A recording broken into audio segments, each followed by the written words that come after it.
సంపూర్ణ కార్తీక మహాపురాణము నిత్య పారాయణ గ్రంథము మొదటి రోజు పారాయణము. శ్రీ విఘ్నేశ్వర ప్రార్థన. స్లో వాగీసాద్యా సుమనస సర్వార్థానాముపక్రమే యమ్నత్వా కృతకృత్యాస్తిస్తన్నమామి గజాననం. సౌనకాదులకు సూతుడు కార్తీక పురాణమును చెప్పుట.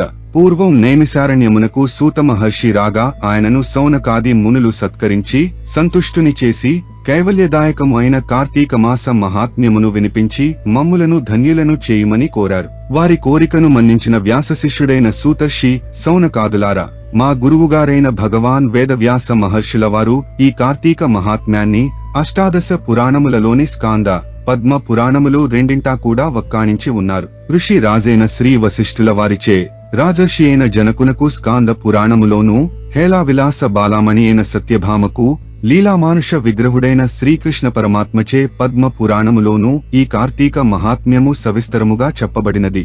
మన అదృష్టము వలన నేటి నుంచే కార్తీక మాసము ప్రారంభము కావున ప్రతిరోజు నిత్య పారాయణగా ఈ మాసమంతా కార్తీక పురాణ శ్రవణమును చేసుకుందాము. ముందుగా స్కాంద పురాణములోని వశిష్ఠ ప్రోక్తమైన కార్తీక మహాత్మ్యాన్ని వినిపిస్తాను, వినండి అంటూ చెప్పసాగాడు. జనకుడు వశిష్ఠుని కార్తీక వ్రత ధర్మములడుగుట. పూర్వమొకసారి సిద్ధాశ్రమములో జరుగుతున్న యాగానికవసరమైన ద్రవ్యార్థి అయిన వశిష్ఠ మహర్షి జనక మహారాజు ఇంటికి వెళ్లాడు. జనకునిచే యుక్త మర్యాదలు అందుకుని తను వచ్చిన విషయాన్ని ప్రస్తావించాడు. అందుకు జనకుడు ఆనందముగా అంగీకరించి, హే బ్రహ్మర్షి, మీ యగానికెంత ద్రవ్యం కావాలన్నా నిరభ్యంతరంగా ఇస్తాను. కాని సర్వపాపహరమైన ధర్మ సూక్ష్మాన్ని నాకు తెలియజేయండి. సంవత్సరములోని సర్వమాసముల కంటెను కార్తీక మాసం అత్యంత మహిమాన హిమాన్వితమైనదని, తద్వతాచరణము సమస్త ధర్మాల కన్నా శ్రేష్టతరమైనదని చెబుతూ ఉంటారు గదా. ఆ నెలకు అంతటి ప్రాముఖ్యమెలా కలిగింది? ఆ వ్రతము ఉత్కృష్ట ధర్మమే విధంగా అయింది అని అడుగగా, మునిజన వశిష్ఠుడైన వశిష్ఠుడు జ్ఞానహాసముని చేస్తూ ఇలా ప్రవంచినాడు. వశిష్ఠ ప్రవచనము. జనక మహారాజా, పూర్వజన్మలలో ఎంతో పుణ్యం చేసుకుంటేనేగాని సత్వశుద్ధి కలుగదు. ఆ సత్వశుద్ధి కలిగిన నీ వంటి వారికి మాత్రమే ఇటువంటి పుణ్యప్రదమైనది, వినినంత మాత్రం చేతనే అన్ని పాపాలను అణచివేసేది అయిన కార్తీక మహాత్మ్యమును వినాలనే కోరిక కలుగుతుంది. విశ్వశ్రేయాన్ని దృష్టిలో ఉంచుకుని నీవడిగిన సంగతులను చెబుతాను, విను. ఓ విదేహ, కార్తీక మాసములో సూర్యుడు తులా సంక్రమణముతో ఉండగా సహృదయతతో ఆచరించే స్నాన, దాన, జప, పూజాదులు విశేష ఫలితాలు ఇస్తాయని తెలుసుకో. ఈ కార్తీక వ్రతాన్ని తులా సంక్రమణాదిగా గాని శుద్ధ పాడ్యమి నుంచి గాని ప్రారంభించాలి. ముందుగా స్లో సర్వపాపహరం పుణ్యం వ్రతం కార్తీక సంభవం నిర్విఘ్నం కురుమే దేవ దామోదర నమోస్తుతే. ఓ దామోదర, నా ఈ వ్రతమును నిర్విఘ్నముగా పూర్తి చేయుమో అని నమస్కార పూర్వకముగా సంకల్పించుకుని కార్తీక స్నానమాచరించాలి. కార్తీక మందలి సూర్యోదయ వేళ కావేరీ నదిలో స్నానం చేసిన వారి పుణ్యం చెప్పనలవి కాదు. సూర్యుడు తులారాశిని ప్రవేశించగానే గంగానది ద్రవరూపం ధరించి సమస్త నదీజలాల యందున చేరుతుంది. వాపీకూప తటాకాది సమస్త సజ్జలాశయాలలోనూ కూడా విష్ణువు వ్యాపించి ఉంటాడు. బ్రాహ్మణుడైన వాడు కార్తీక మాసములో నదికి వెళ్లి హరి ధ్యానయుతుడై కాళ్ళు చేతులు కడుగకుని ఆచమించి శుద్ధాత్ముడై మంత్రయుక్తముగా భైరవాజ్ఞను తీసుకుని మొలలోతు నీటిలో నిలబడి స్నానము చేయాలి. పిదప దేవతలకు, ఋషులకు, పితరులకు తర్పణాలను వదలాలి. అనంతరం అఘమర్షణ మంత్రజపంతో బొటనవ్రేలి కొనతో నీటిని కెలికి 3 దోసెళ్ల నీళ్లను గట్టుమీకు జిమ్మి తీరము చేరాలి. చేరగానే కట్టుబట్ట కొనలను పిండాలి. దీనినే యక్ష తర్పణమంటారు. అనంతరం ఒళ్ళు తుడుచుకుని పొడివి, మడివి, తెల్లని అయిన వస్త్రాలను ధరించి హరిస్మరణ చేయాలి. గోపీచందనంతో 12 ఊర్ధ్వపుండ్రాలను ధరించి సంధ్యావందన గాయత్రీ జపాలను ఆచరించాలి. ఆ తరువాత ఔపాసనము చేసి బ్రహ్మయజ్ఞమాచరించి తన తోటలో నుంచి చక్కటి పుష్పాలను తెచ్చి శంఖ చక్రధారి అయిన విష్ణువును సాలగ్రామ మందు నుంచి సభక్తిగా షోడశోపచారాలతోనూ పూజించాలి. అటు పిమ్మట కార్తీక పురాణ పఠనమును గాని శ్రవణమును గాని ఆచరించిన వాడే స్వగృహాన్ని చేరి దేవతార్చన, వైశ్వదేవాదులను చేసి భోజనమును చేసి ఆచమించి పునః పురాణ కాలక్షేపమును చేయాలి. సాయంకాలము కాగానే ఇతర వ్యాపారాలనన్నిటినీ విరమించుకుని శివాలయములో గాని విష్ణువాలయములో గాని యథాశక్తి దీపాలను పెట్టి అక్కడి స్వామిని ఆరాధించి భక్ష్యభోజ్యాదులు నివేదించి శుద్ధ వాక్కులతో హరిని స్తుతించి నమస్కరించుకోవాలి. ఈ కార్తీక మాసము పొడుగునా ఈ విధంగా వ్రతాన్ని చేసిన వారు పునరావృత్తి రహితమైన వైకుంఠాన్ని పొందుతున్నారు. ప్రస్తుత పూర్వ జన్మార్జితాలైన పాపాలన్నీ కూడా కార్తీక వ్రతం వలన హరించుకుపోతాయి.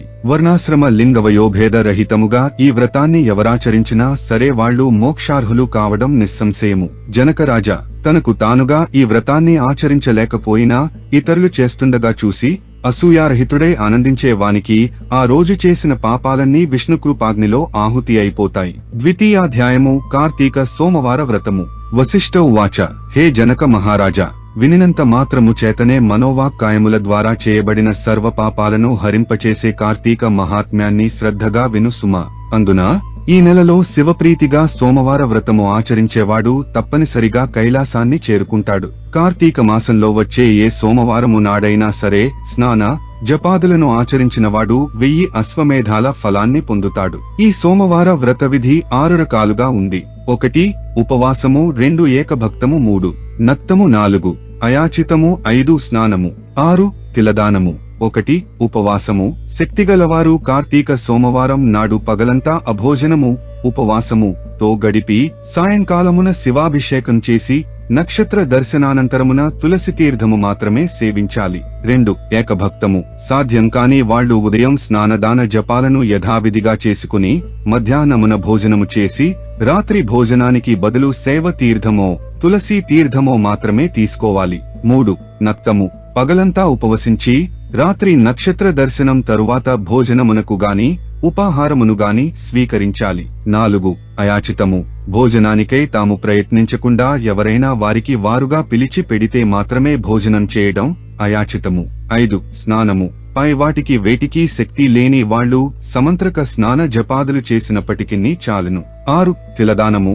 మంత్ర జప విధులు కూడా తెలియని వాళ్లు కార్తీక సోమవారము నాడు నువ్వులను దానము చేసినా సరిపోతుంది. పై 6 పద్ధతులలో దేవిని ఆచరించినా కార్తీక సోమవార వ్రతము చేసినట్లే అవుతుంది. కాని తెలుసుండి కూడా ఏ ఒక్కదానిని ఆచరించని వాళ్లు 8 యుగాల పాటు కుంభీపాక రౌరవాది నరకాన్ని పొందుతారని ఆర్షవాక్యము. ఈ వ్రతాచరణము వలన అనాథలు స్త్రీలు కూడా విష్ణు సాయుధ్యమును పొందుతారు. కార్తీక మాసములో వచ్చే ప్రతి సోమవారము నాడు కూడా పగలు ఉపవసించి రాత్రి నక్షత్ర దర్శనానంతరము మాత్రమే భోజనము చేస్తూ ఆ రోజంతా భగవద్ధ్యానములో గడిపే వాళ్లు తప్పనిసరిగా శివ సాయుధ్యాన్ని పొందుతారు. సోమవార వ్రతాన్ని చేసే వాళ్లు నమక చమక సహితంగా శివాభిషేకమును చేయుట ప్రధానమని తెలుసుకోవాలి.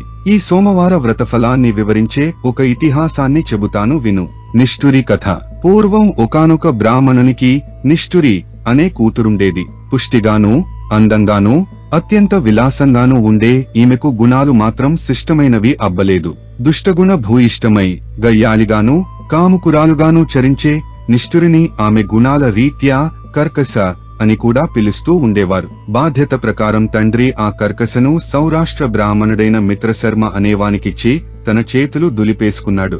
ఆ మిత్రశర్మ చదువుకున్నవాడు, సద్గుణవంతుడు, సదాచారపరుడు, సరసుడు మాత్రమే కాక సహృదయుడు కూడా కావడం వలన కర్కశ ఆడినది ఆటగా పాడినది పాటగా కొనసాగించొచ్చింది. పైగా ఆమె ప్రతిరోజూ తన భర్తను తిడుతూ కొడుతూ ఉండేది. అయినప్పటికీ కూడా మనసుకు నచ్చినది కావడం వలన మోజు చంపుకోలేక భార్యను పరిత్యజించడం తన వంశానికి పరువు తక్కువనే ఆలోచన వలన మిత్రశర్మ కర్కశ పెట్టే కఠిన హింసలనన్నిటినీ భరిస్తూనే ఉండే ఏనాడు ఆమెను శిక్షించలేదు.